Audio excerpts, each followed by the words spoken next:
साथी ये जुल्म कितना है? आप कहते हैं हम, आप ड्रामा कर रहे हैं, आप गंदा तमाशा बना रहे हैं, आप कह रहे हैं हमने माफिया को खत्म कर दिया है, आपने खुद भेजा नवाज शरीफ को बाहर, आपने यहाँ जुल्म कर रखा है आपने।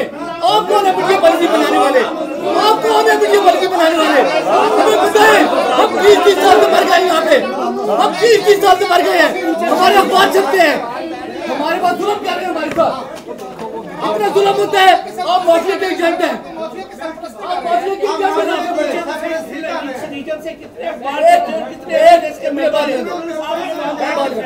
एक तो टेक सिंह का बंदा सबको तो भी हुकूमत करता है मीडिया में।